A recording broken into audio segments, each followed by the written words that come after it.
అందరి తరఫున ఊరందరిని పిలిచి మాట్లాడేదానికి వచ్చాం. నువ్వేదన్నా చెప్పాలనుకుంటే లాస్ట్లో చెప్పని చెప్పాను. మళ్ళీ మధ్యలో మాట్లాడితే ఎట్లా? మేము మళ్ళీ వేరే ఊర్లో వెళ్ళి అక్కడ మాట్లాడాలి, మీటింగ్ ఉన్నాయి. కాబట్టి మనం ఈరోజు ఎలక్షన్ అయిపోయింది, అంతా ప్రశాంతంగా జరిగింది, ఎక్కడ కూడా ఎటువంటి గొడవలు లేకుండా ప్రశాంతంగా చేసుకున్నారు. ఇప్పుడు మెయిన్ కౌంటింగ్ అన్నమాట. కౌంటింగ్ రోజున ఏ పార్టీలో కూడా ఎక్కడా కూడా గుంపులుగా కనపడకూడదు, నలుగురు మించి ఎవరు కనపడకూడదు. 144 సెక్షన్ జిల్లా మొత్తం కాదు, రాష్ట్రం మొత్తం అమల్లో ఉంటుంది. కౌంటింగ్ రోజు ఎవరు కూడా ఇక్కడ నుంచి విలేజ్ నుంచి కౌంటింగ్ సెంటర్ ఎక్కడ ఉంది, అక్కడ నర్సరావుపేట దగ్గర, ఇక్కడ కాలేజ్ దగ్గరికి, జేఎన్టీ దగ్గరికి, అక్కడికి ఎవరు కూడా వెళ్ళకూడదు. అక్కడికి వెళ్ళినాక వాళ్ళు మీ ఊరోళ్ళు కట్టుబడిపోయారు, మీ మండలం వాళ్ళు వచ్చారని ఎస్ఐ గారికి మాకు చెప్తే వాళ్ళు ఏం చేయరు. వాళ్ళు అక్కడ 144 సెక్షన్ ఉంది, వాళ్ళు అరెస్ట్ చేసి నేరుగా పోలీస్ స్టేషన్ తీసుకెళ్లి రిమాండింగ్ పెట్టేస్తారు.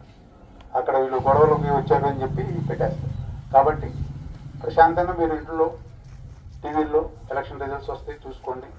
ఏ పార్టీలు అనేది ఎవరి ఇష్టం పార్టీలు వాళ్ళు గెలుస్తారు, ఏదో పార్టీ గెలుస్తుంది. అట్లా అని చెప్పి మీరు గొడవలు పెట్టుకోవటం కానీ అట్లాంటివి ఏం చేయమాకండి. ఎక్కడ కూడా ఏ ర్యాలీలు కానీ ఏమి గెలిచిన తర్వాత ఎవరు కూడా ఊర్లో పర్మిషన్, ఎటువంటి పర్మిషన్లు కూడా లేవు. ర్యాలీలకి, బహిరంగ సభలు పెట్టేదానికి కానీ, ర్యాలీలకు కానీ, బాణసంచా కాల్చేదానికి కానీ, వాటికి దేనికి కూడా పర్మిషన్ లేవు.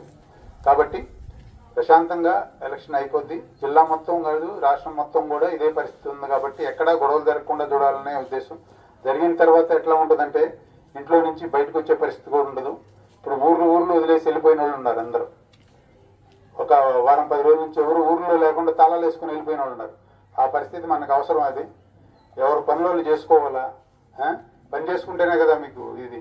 కాబట్టి గొడవలు లేకుండా అంతా ప్రశాంతంగా చేసుకోవాలా. అందరూ కూడా సహకరించి ఎలక్షన్లకి ఎట్లా సహకరించి అందరూ ప్రశాంతంగా ఇక్కడ జరిపించారో అట్లాగే ఈ కౌంటింగ్ అయిపోయినాక కూడా ఎటువంటి సంఘటనలు జరగకుండా అందరూ కూడా సహకరించాలని చెప్పి కోరుకుంటున్నాను. అట్లాంటి ఏదైనా ఉంటే మాత్రం సీరియస్ యాక్షన్ ఉంటుంది, కేసులు పెడతాం. నాన్ అవైలబుల్ కేసులు ఉంటాయి, రిమాండ్ ఇందాక చెప్పారు, వాళ్ళని బైండ్ ఓవర్ చేసి 2 లక్షలు కట్టేది ఇవన్నీ ఉంటాయి. కాబట్టి ఎటువంటి గొడవలు లేకుండా ప్రశాంతంగా మీరు సహకరించి ప్రశాంతంగా ఈ ఎలక్షన్ రిజల్ట్స్ వచ్చిన తర్వాత కూడా ఏమి జరగకుండా చూసుకునేట్టు చేయాలంట.